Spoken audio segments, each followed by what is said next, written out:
Steve Parks is joining us here this morning. Good morning, Steve. Good morning. You're Delta County District Court Judge, and now we can add author to the resume as well. You're coming out with your own book. I am really excited about it. The Serenity Gang, written by Steve Parks. Yes. Says right on the cover of the book, is about? Well, generally speaking, Craig, it's about friendship. It's about letting go of the past, and it's about getting rid of the impediments to happiness, but it's in a setting that is very unusual. A setting that's unusual. Yes. Well, except for the aging population, not so much. Not so much. It's an assisted living facility, and there's 6 characters in the book. They're all from the 60s generation. They all have their ailments, but they're all ready to continue to live and live well. Well, let's go through a little bit here in the back of the book that Sure. I've got here. 2019, very specific. Widower Bud Livingston is furious. He is being forced to move into an assisted living facility. Tell me about him. He's the main character, I assume. It's written from his perspective. He feels manipulated out of his house by his daughter. His wife is deceased, who is a very, very successful surgeon, and so he's a person who lived in a big house, and his wife was the money earner. And his daughter is very manipulative and convinced him that he needed to go into assisted living, claiming that he was becoming forgetful and he'd had a fender bender. Okay. I'm assuming that was a court case that came across your desk at one point? No, it's not, but I should add to this that in January of that year, he enters the assisted living facility in June. In January, he lived alone. He fell and he had some injuries, and then he was hospitalized. So that compounded with his daughter saying that he was becoming forgetful and shouldn't drive was what she used to manipulate him into assisted living. Okay. You have a cartoon drawing on the cover with a gang, the Serenity Gang there. I do. Which one is he? He is the tall one with the afro, but the cover is deceiving because that's not how they actually look in the book. They're dressed up for an event, and that's a scene from the book. Sure, but it helps define their characters, right? Yes. That guy looks like you with an afro. Well, that's just merely coincidence. I'm sure it is, huh? Mm-hmm. Who drew it? Actually, that was a project by 2 people. I originally had a guy from South Africa work it up. There's a website called 5RR where there's artists from all over the world, and I knew the concept, and I reached out to him, and he got it going, but it was a little bit too cartoonish, and so I wanted it a little more realistic, and so then I reached out to another artist using this same service. She had her address to be in Georgia, and I assumed that to be the state of Georgia, and she was actually in the country of Georgia. Oh, wow. But fluent in English, and all this is by email. She writes better than most of the people that I deal with, and so 2 people from not even around here were able to finish it up for me. But you say you can't judge a book by its cover. You certainly can in this case. It's a very good cover. I would pick it up and look at it because that's the goal, right? That is Somebody's the goal. Somebody's got to pick it up and turn it over to read what it's all about. I really don't know what professional designers would say. That's just something that I wanted to do, and I did it, and I hope that it would get that kind of reaction, Craig. So let's get through the gang here. It's you call them the unlikely crew of 60s generation's free spirit. So you have a one-hit wonder musician. I'm assuming that's the guy with the bandana on his head. Okay. Yes. Tell me about him. Well, he is a very, very talented musician. Grew up in the Metro Detroit area, where basically this book is based. I neglected to mention that the first guy who wrote this, with the guy in the afro, and he is actually from the UP, but he went to University of Michigan and married, and his wife, who was the doctor that I mentioned, wanted to stay. So you have down there. Youperisms in the book. Well, there's a reference to his background up here in the UP and growing up in here, but really it's centered more around the Metro Detroit area. All right, because at the bottom of the back of the book is all about you. Yes. And when I read it, there is a major omission from this. You know what it is, right? I do, and actually that you say that, it alarms me a little bit because it should be in there. Are you Yep. sure it's not there? That you put the word Youper into the I dictionary. think it's there in the first paragraph, isn't it? Oh, it's under the not for sale thing, so I can't read it. Oh, okay. Yes, That's why. it is the first line. Okay. Known as Youpers, you put it in the dictionary. Okay, I can't read what it says, but I can see that it relates to it. Yeah. Phew. Yeah. Okay, good. Because people don't realize that you are already playing with words with Scrabble. Right. And then losing a game of Scrabble, you made a lifelong mission to put Youper into the dictionary. I did. And then you succeeded. Yes. And now it's come into quite a thing. What do you think about all that? Well, it's really pretty amazing, and the merchandise just with the word on it is just skyrocketed since all that happened. So I always look at that with a certain amount of amusement. Do you have a T-shirt with a definition on it? I used to. I don't wear that on my sleeve. My wife tends to tell people in casual conversation about it. Of but course. I tend not to. Well, you should, and it's now on the book, Yeah. even though I can't read it. Then the next person here is a battle-scarred Vietnam vet, and I'm assuming that's the guy in the That fatigues. is, yes. Okay, tell me about him. Well, he served two tours in Vietnam. He came back to a country that wasn't very welcoming to returning veterans from Vietnam. He's got a lot of health problems related to his exposure to Agent Orange, and so he had a lot of things that weighed on him in addition to his health problems.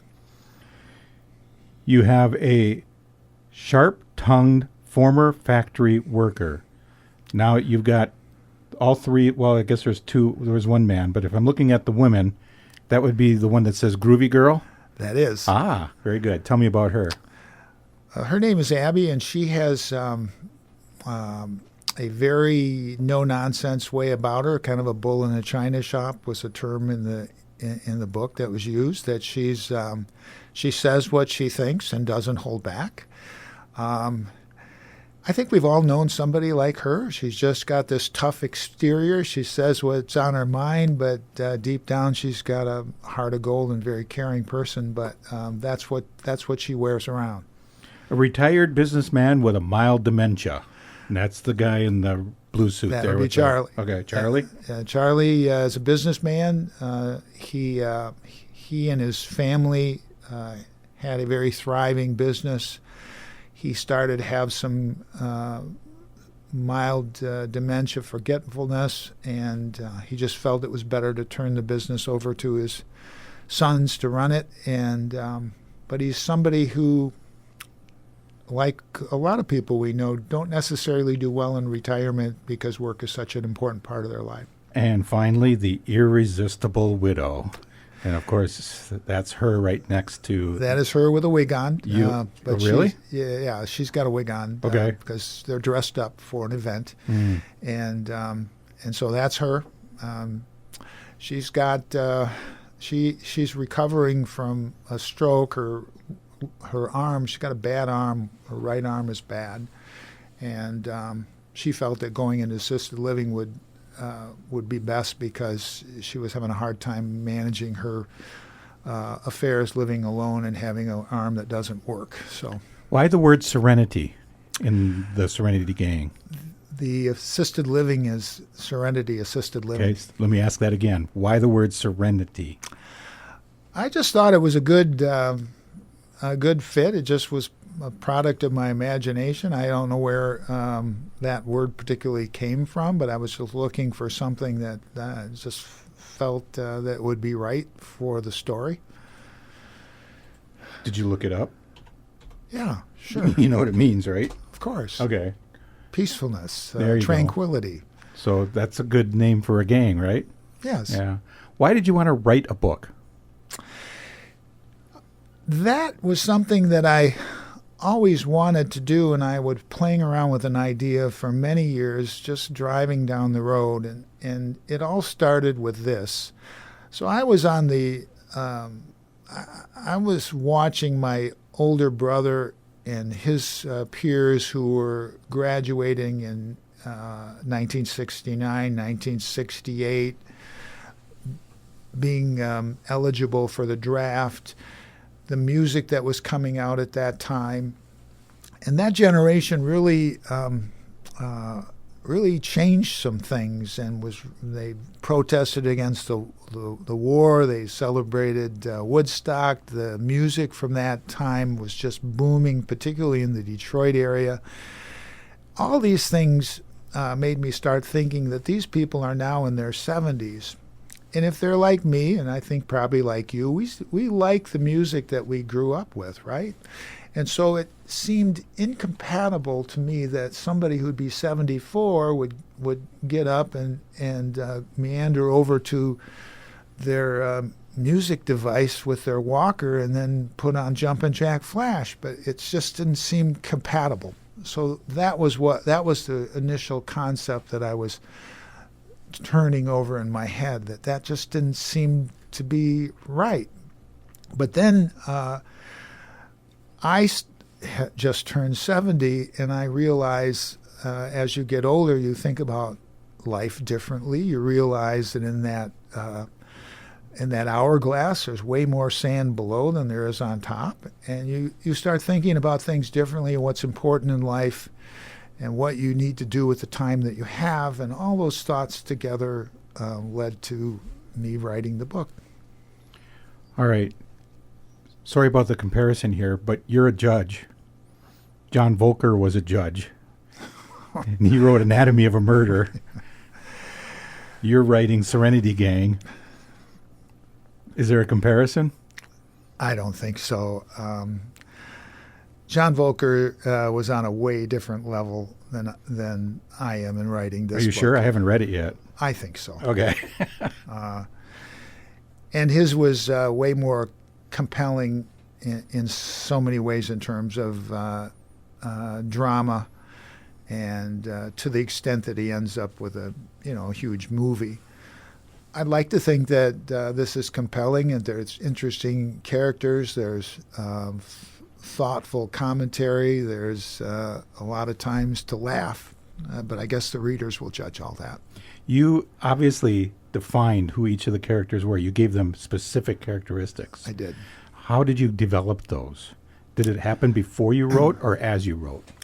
As I wrote. In fact, I'm interested in the days that go forward to talk to other authors, because I know what I did, and I'm not sure what other authors do.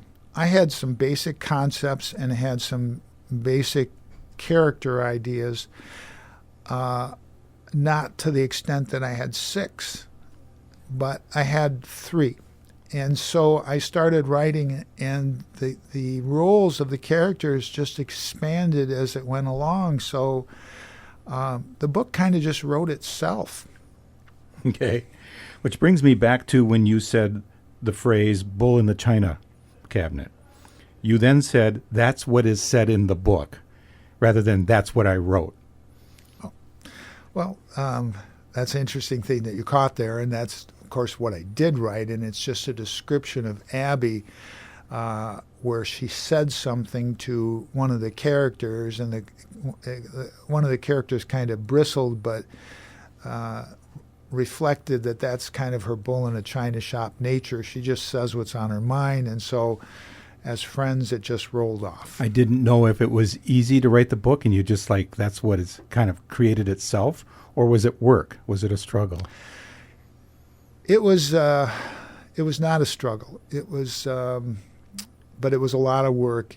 It took 6 years, because to try to write a book of that nature and work full time is impossible almost. And I took a page from John Grisham. I read somewhere that John Grisham, he was a practicing attorney when I was going to say another lawyer there. When he wrote his first book.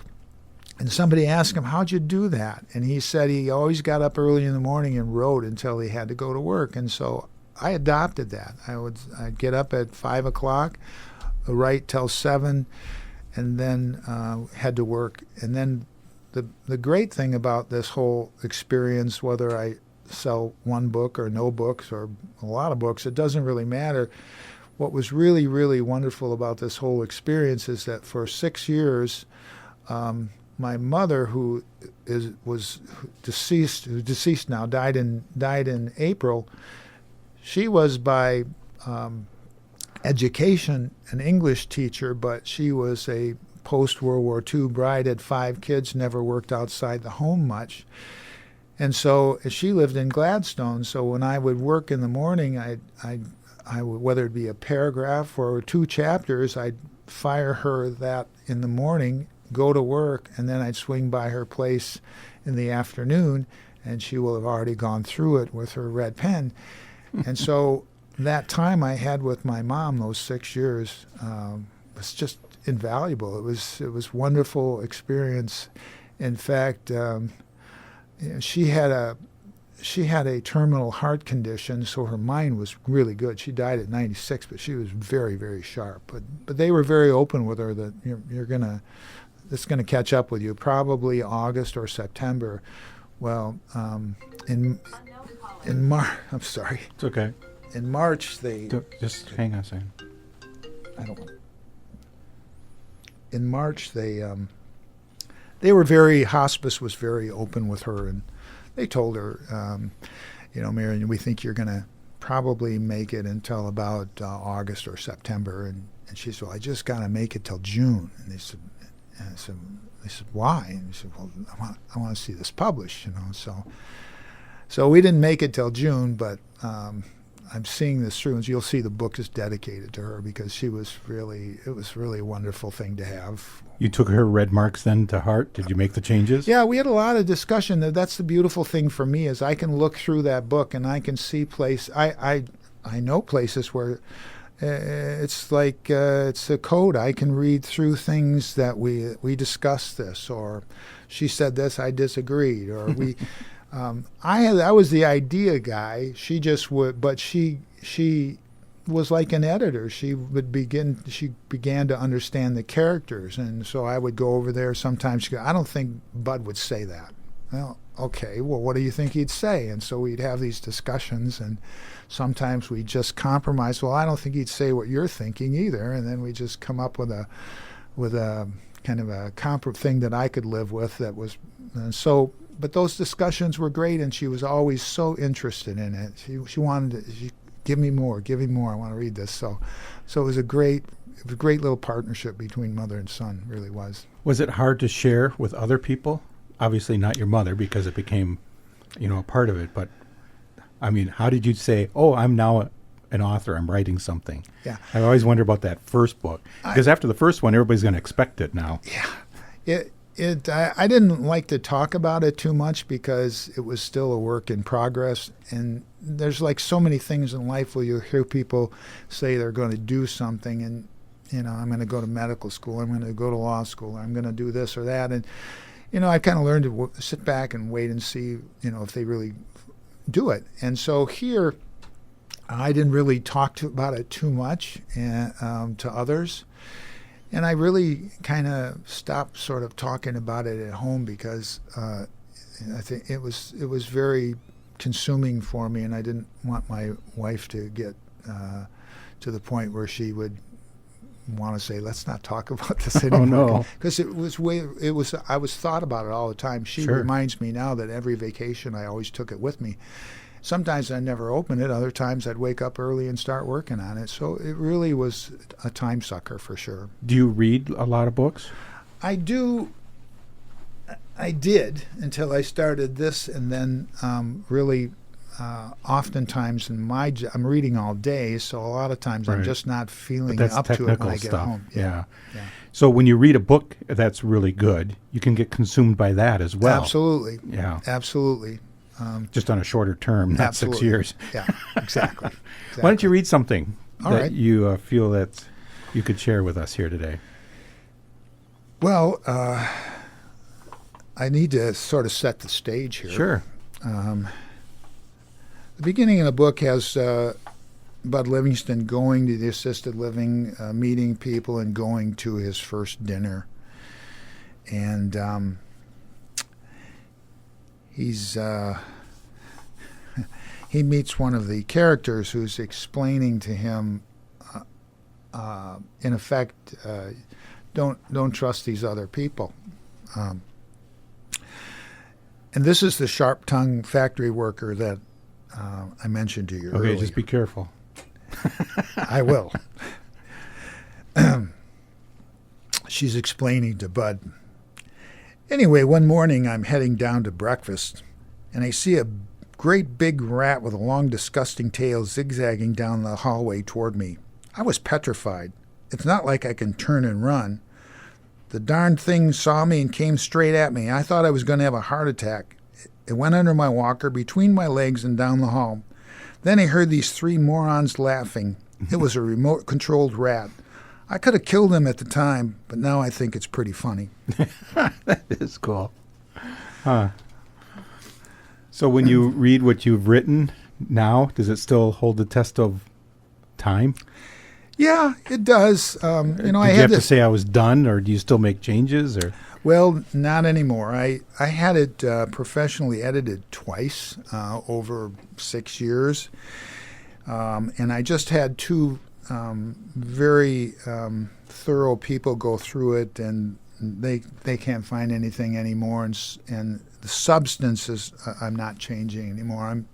I'm done. I moved on. It's done. It's handed over to Amazon, and we'll see where it goes from there. Okay. What else you got?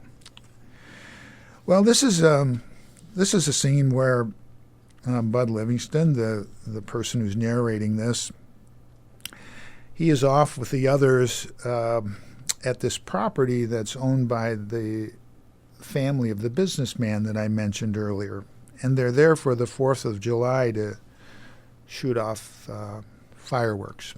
And they meet the two sons of this man who is also a resident with them. And they're a little bit concerned about their dad. They see him occasionally on weekends, but they're not around him all the time, and they know that sometimes when people have dementia, you got to be around them a little bit longer to really see if they are showing signs. So one of the sons is Tony. He's talking to Bud and another character in the book. "Fellas, tell me something," said Tony. "We see Dad on weekends, so it's hard to tell how he's really doing. You know, day by day. What do you think?" Clayton looked at Tony seriously and responded, "I'd be a little concerned about his violent tendencies, and I don't think it's appropriate for him to be dating a 22-year-old. Right, Bud?" The brothers looked at me incredulously. I smiled, gathered my wits, and responded, "I thought she was 21. So that's that scene. There you go. When you got the book, and that is the proof book, which is why I couldn't read all of the about you, because it says not for sale on it. But it will be for sale next Monday. But when you got the book and held it, what was that like for you? It's a feeling that after all this time, I didn't jump up for joy and stuff. It's like I finished a marathon. It's like I'm just glad to be across the finish line, happy to know that I did this, and proud that I put in the time to make it happen wherever it goes, and particularly grateful for the time I mentioned that I had with my mom and making it happen. I didn't look. Did you self-publish? I did. Okay. Why go that route? Well, about 2 years ago, if you're going to go through a major publishing company, you have to have an agent. There is no way around it. And there are stories out there of people that literally have tried to link up with agents who have written hundreds of letters. In fact, I understand that the author for the Harry Potter series got rejected from all the big-time publishers, and they got picked up by a little boutique agent and the rest is history. But so what I decided to do was to write to 20 agents to see if I could get them interested. And that's a process, too, because you have to find an agent, one, who would likely handle that type of book because they're specialized. Two, you got to find some basis for reaching out to that agent. And so I look for agents that might have been from Michigan or went to the University in Michigan or who are the same age of these people who may have grown up in the 60s. I really spent a lot of time researching that and trying to come up with a list of 20, which I did. At the time that the book was in the form it was at that time, it was written in the third person. And so I sent those to the 20 agents. I got about 10 rejection letters and nothing from the others, which is tantamount to rejection. And I decided I'm going to revamp the book. I'm going to make it first person. And I'm not going to mess around with agents anymore because I don't want somebody after 6 years telling me I need to rewrite it again. How do you feel about your book? I'm really happy about it, and I like the messages. And the thing that's been not a struggle, but the thing that I try to balance is it's not necessarily a book just about fun and games and laughs. There's some of that, but there's also some pretty serious stuff about life and friendship and forgiveness and letting go of the past, and all those things are wrapped up into one. What do you hope that people get out of reading your book? Well, there's a phrase in the book about going out strong. That's the phrase, meaning that live well, let go of the past, get rid of the barriers to happiness, and go out strong, meaning you go to the end and you're living well and happy.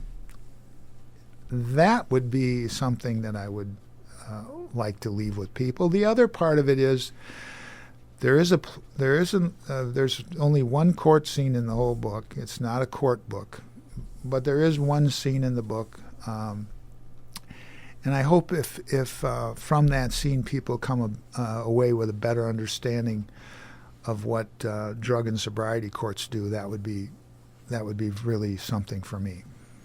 Wanting to have people live to their fullest to the end. Is that what your mother did?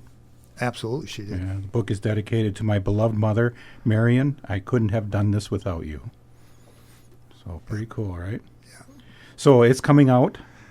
How? Coming out on Monday. It's available right now to pre-order for Kindle on Amazon, and it'll be That had to available. be a process in itself, right? Oh my Put it in gosh. Kindle format. Yeah, well, there's a lot that goes in. When you asked me about was it work, writing that was not work. Getting to the point where it's going to be a book is a lot of work because there's so much involved in that. And Jamie Hyde, our local author who's done so much, I met her years ago at one of her book signings, and I told her this was something I was working on. And if the day ever came when I was at the publishing phase, if I could, pick her brain, because she self-published. And so we've become friends over the years, and she's given me some real guidance in trying to navigate all that. Has she read the book? She has. Ooh. Any thoughts there? Well, I guess you're going to have to go to to ask her. Go to Goodreads and check it out. Okay, so she talks about it? She did give me a review, yes. Awesome. Okay. Yes. We'll have to do that. How about then you said Amazon and other places too? Yeah, right now it'll be on Amazon. There's two other entities out there that have run into some issues with in terms of just the process. They're hung up a little bit. I think it'll only be temporary, but one, they all they do is ebooks, so they'll be doing it. There'll be an ebook on this, and depending on how well this goes, I may end up having somebody read it and make it in an audiobook. And then there's another service that furnishes books to libraries and bookstores across the world, and so that's the other service. There's just been a little mess up on the numbering system for the book, and I'm trying to work the bugs out of that. It's been very frustrating, but Amazon is where most of the books are likely to be sold, and these others that distribute worldwide, they'll be doing that soon, but I got to get this worked out first. Did you mention Canterbury Bookstore? I may have said that in the beginning, but yes, I have. I think I have 20 books coming in on Thursday with some others to follow shortly after that, and I've already been in touch with them, and I'm going to be dropping some off. They'll be there on Monday. Yeah. Okay. Yeah. Author Steve Parks, adding a new title to your name, The Serenity Gang. It's a new book written by our district court judge. Nothing to do with law, has a lot to do with life.